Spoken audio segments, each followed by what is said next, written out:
Ibu Ririn sempat dijelaskan oleh Ibu sendiri bahwa Ibu ini setelah melakukan kegiatan praktik baik gitu Ibu. Jadi LPSDM itu telah melakukan kegiatan praktik baik di Kabupaten Lombok Utara dan Kabupaten Lombok Timur. Nah, kegiatan praktik baik ini tuh sendiri bentuknya seperti apa sih Ibu? Saya sharing gimana sih bagaimana DRPPA itu dimulai.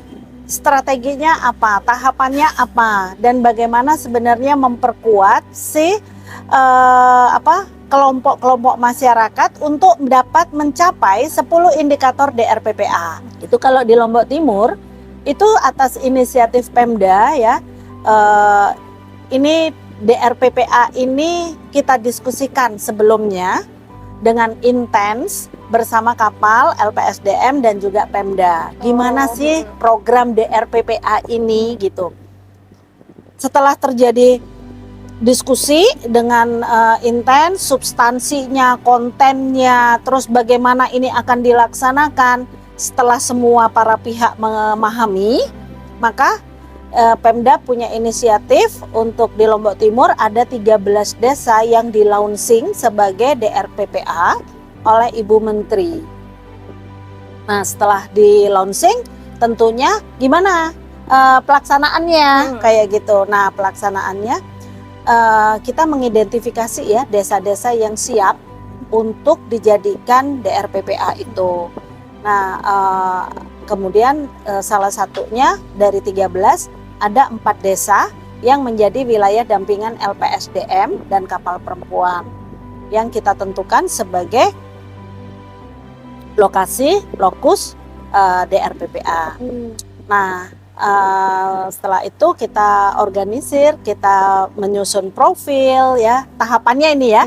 Kita menyusun profil desa, sembari menyusun profil desa itu kita mengidentifikasi kelompok perempuan miskin dan marginal. Siapa sih yang menjadi kelompok miskin dan marginal itu? Salah satunya perempuan kepala keluarga, perempuan penyintas perkawinan anak, perempuan penyintas kekerasan dalam rumah tangga, perempuan penyintas kekerasan seksual. Jadi terus juga yang tidak pernah mendapatkan akses jamban maupun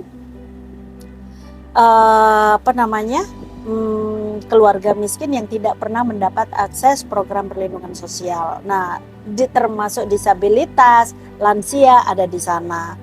Nah, dari situ kita konsolidasi data sembari menyiapkan itu, makanya pendamping itu live in di tempat untuk menemukan itu.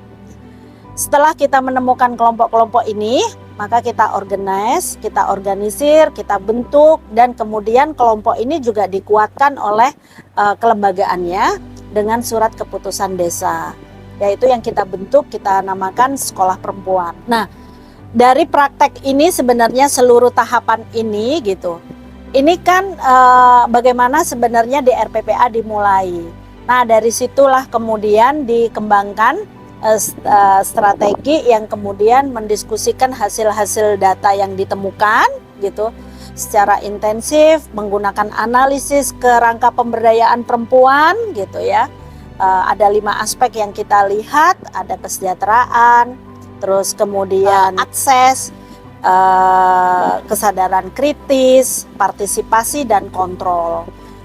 Nah, 5 aspek ini dipastikan bahwa semua kelompok miskin dan marginal itu mempunyai akses pada dan sebagai penerima manfaat pembangunan.